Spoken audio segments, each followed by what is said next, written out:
디스플레이 핵심 소재를 겨냥한 일본의 일방적 조치가 한국 경제에 직격탄이 될 것이라는 부정적 전망은 맞지 않았다. 문재인 대통령이 일본의 수출 규제 1주년을 맞아 한 말입니다. 수출 규제를 시작한 지 1년이 되었지만 일본은 여전히 이를 풀지 않고 있습니다. 최근에는 한국의 G7 참여에도 노골적으로 반대하고 유명인 통석교섭부장의 WTO 사무총장 출마까지 막으려고 하고 있습니다. 또한 한국산 탄산칼륨으로 손해를 봤다며 반덤핑 관세 조사에 착수했습니다.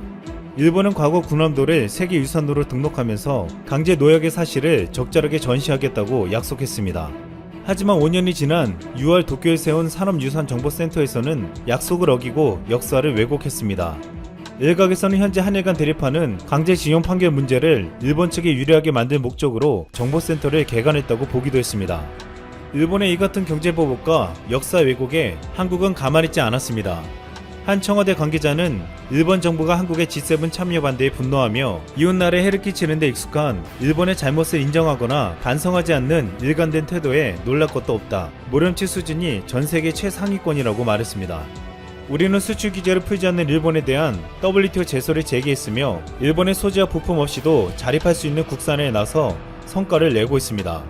또한 만약 일본 정부가 한국과 각을 세우는 전략을 바꾸지 않으면 지소미아 종료도 고려할 수밖에 없다고 말하고 있습니다. 지소미아 재연장 여부를 통보해야 하는 시점이 오는 8월 23일인데 청와대 고위 관계자는 지소미아 문제는 좀 더 지켜볼 문제라고 말했지만 미국의 압박에도 반대 여론이 커지면 지소미아 종료를 결정할 수밖에 없을 것으로 보이고 있습니다. 그런데 이렇게 일본이 한국과 정면으로 충돌하고 있는 가운데 지금 일본 내에서는 한국 콘텐츠가 더욱 널리 퍼지는 상황이 벌어지고 있습니다. 감염병 사태로 인해서 넷플릭스로 전파되는 한국 드라마로 일본에서는 4차 한류가 재점화되고 있다는 것입니다. 그런데 일본인들이 열광하는 한국 콘텐츠 안에는 일본 정부가 왜곡했던 역사적 사실들이 숨겨져 있었습니다. 최근 영화 반도는 개봉 전 전세계 185개국에 선판매라는 쾌거를 달성했습니다. 반도는 부산행 4년 후 폐허가 된 땅에 남겨진 자들이 좀비들과 벌이는 최후의 사투를 그린 액션 블록버스터입니다. 2016년 부산행이 전세계적인 인기를 얻은 이후 후속작인 반도는 지난해 칸 영화제에서 국제 바이어들의 최고의 관심작이었습니다. 그 결과 185개국에 선판매를 달성했고 추후 전세계 완판도 기대하고 있을 정도입니다. 특히 부산행이 대박 흥행한 대만공콩은 한국과 동시에 개봉하고 올해 기생충이 흥행한 일본에서도 큰 관심을 보이고 있습니다. 일본 트위터에서는 영화 반도 개봉이 다가오자 기대감이 커지며 이렇게 말하고 있습니다. 속편 여름에 한국 개봉이구나. 일본은 2021년 개봉일까나. 영화관에서 볼 수 있었으면 좋겠다. 그렇다 치더라도 꽤 격렬하네. 그 부산행의 속편 반도 예고편이 굉장하다. 한국 영화는 완전히 월드클래스다. 빨리 보고 싶다. 언제쯤 영화관에서 만편히 영화 볼 수 있을까? 좀비 영화를 이렇게 대규모로 만드는 것만으로도 기쁜데 카마게돈 같은 액션도 대규모로 해주다니 감사의 따름입니다. 그런데 일본인들도 이토록 기대하는 영화 반도에는 눈여겨볼 존재가 등장합니다.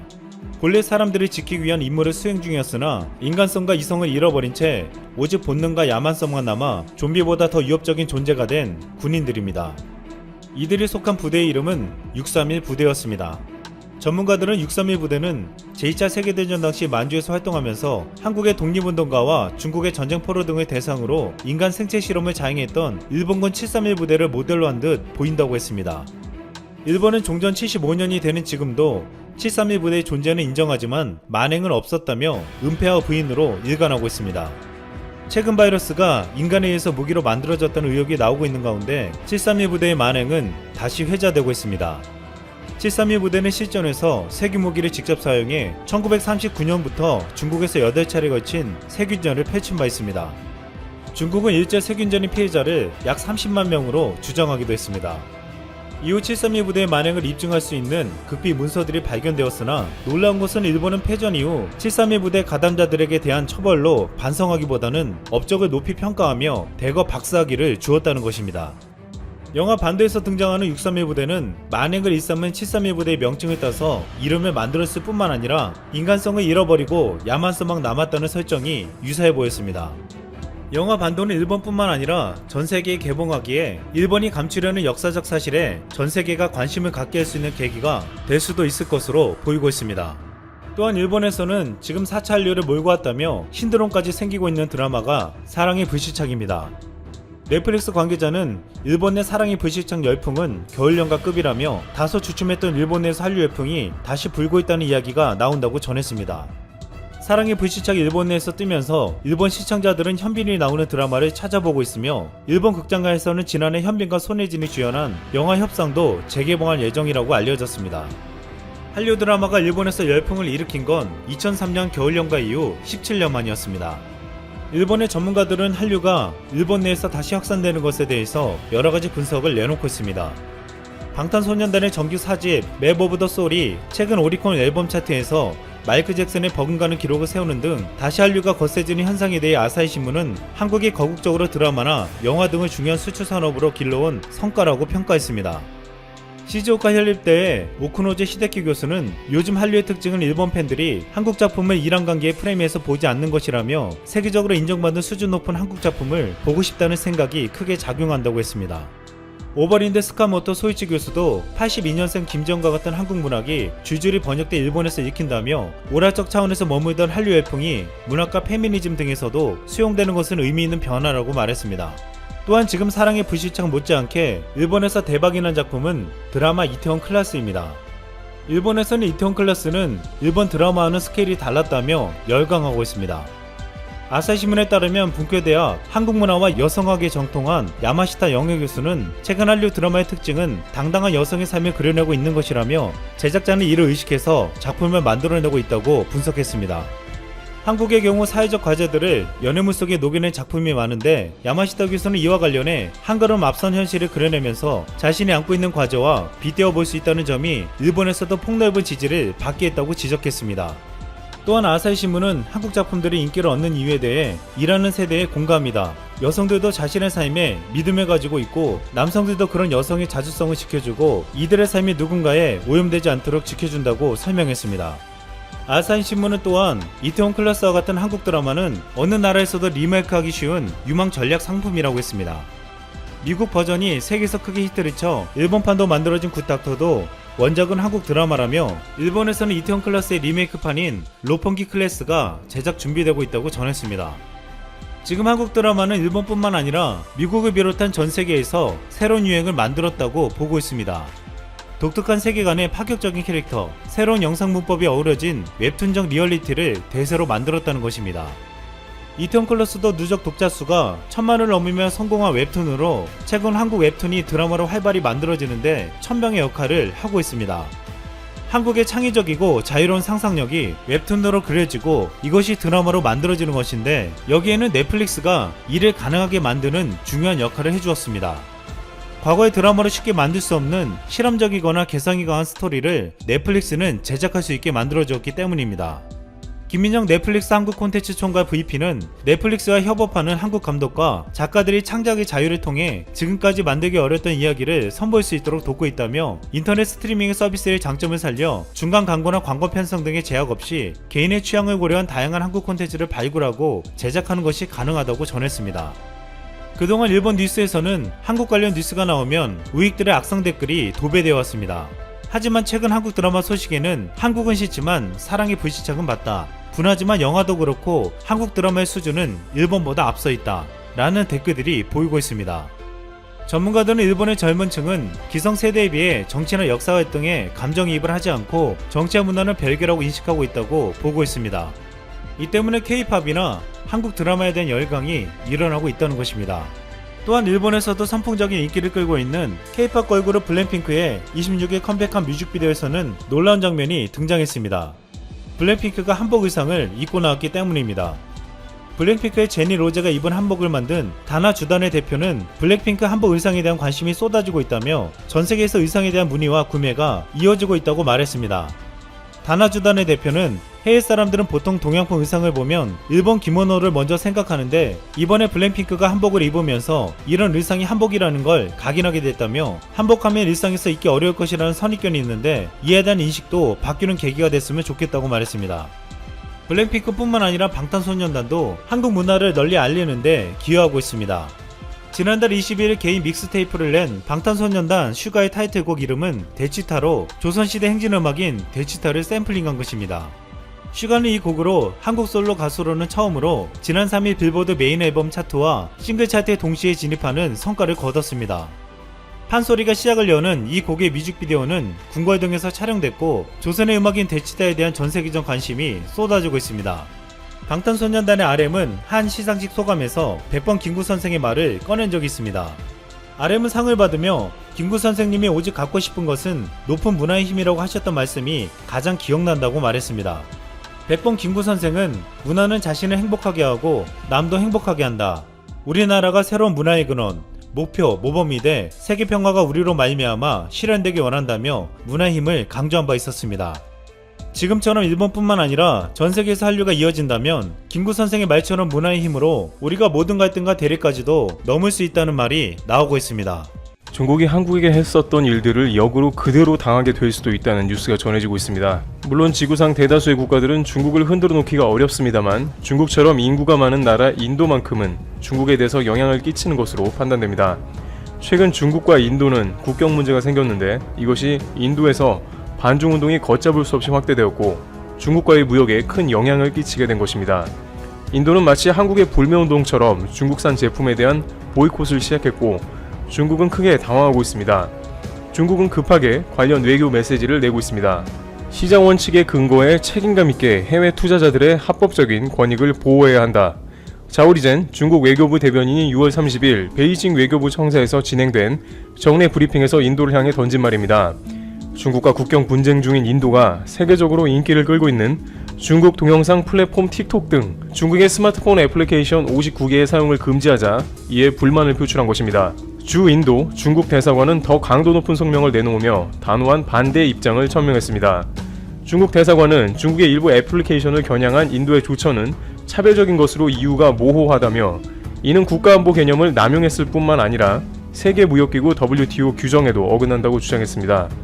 그러나 중국이 세계무역규범과 국제법을 거론하는 상황은 황당하기 그지없다는 반응이 대부분인데요.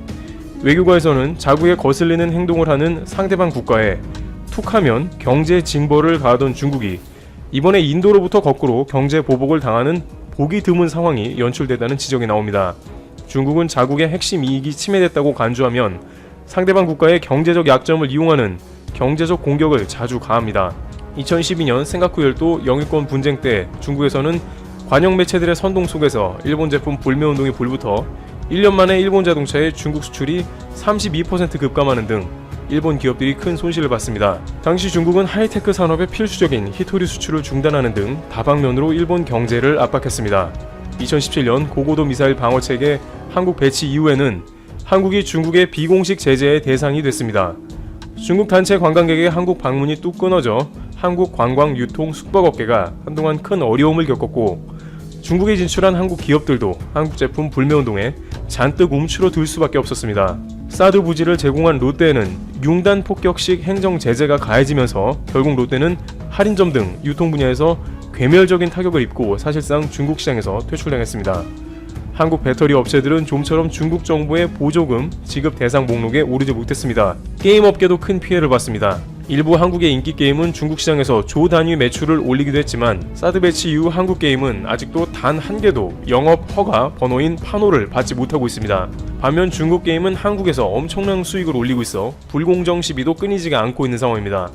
아울러 중국은 2010년 중국의 인권 운동가인 고 류샤오보가 노벨 평화상 수상자로 선정된 것을 계기로 노르웨이산 연어 수입을 중단한 적도 있습니다. 가장 최근에는 미국의 동조에 코로나19 기원 문제를 밝혀야 한다고 주장한 호주가 중국의 비공식 경제 제재의 목표물이 됐습니다. 중국은 무역에서 관광, 교육 분야에 이르기까지 사실상 호주에 치명적인 타격을 가할 수 있는 모든 보복 조치를 동원하고 온갖 비난까지 쏟아내고 있습니다. 중국이 타국에 가하는 경제 제재의 중요한 특징은 비공식적이라는 점입니다.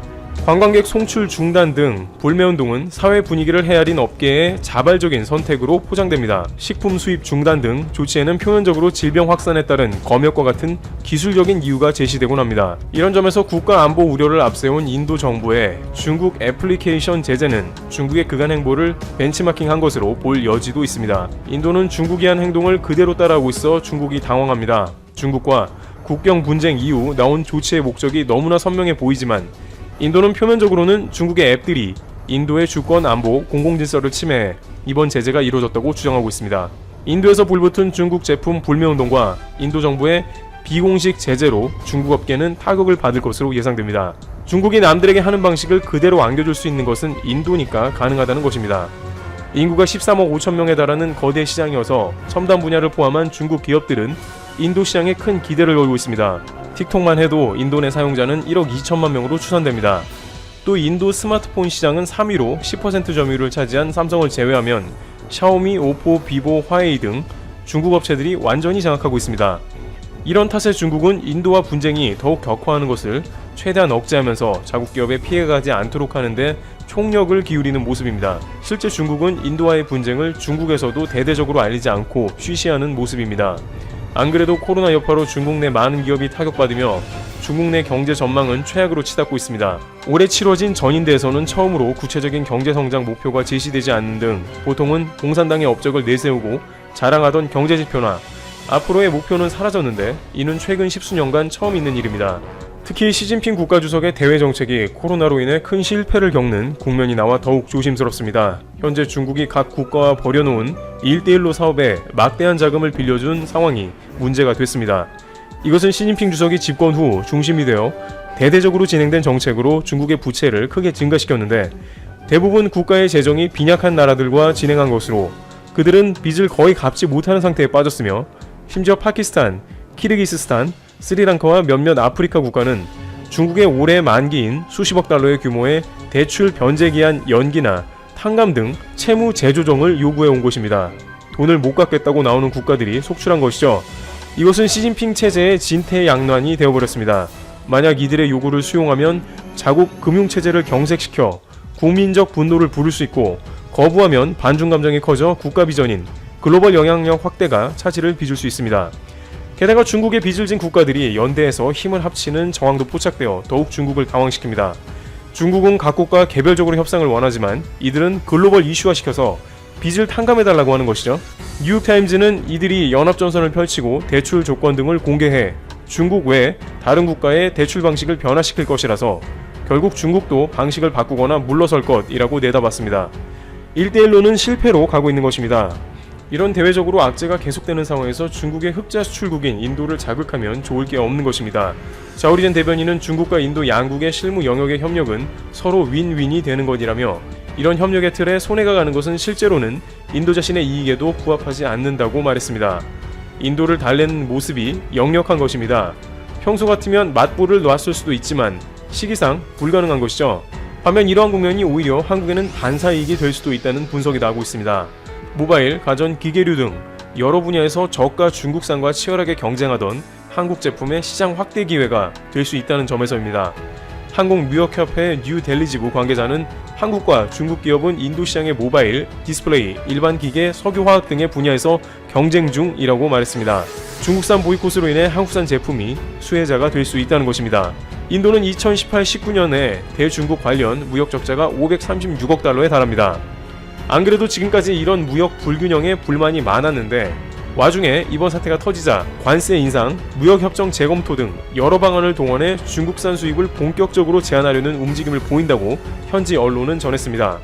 이미 중국 업체가 추진하던 한 철도 건설 프로젝트가 취소됐고 국영통신사에는 중국 제품 사용 금지령까지 내려진 것으로 알려졌습니다. 전인도 무역협회 등 민간단체도 중국산 불매운동을 벌이는 중이고 전국 곳곳에서는 중국 제품을 불태우는 시위가 계속되고 있습니다.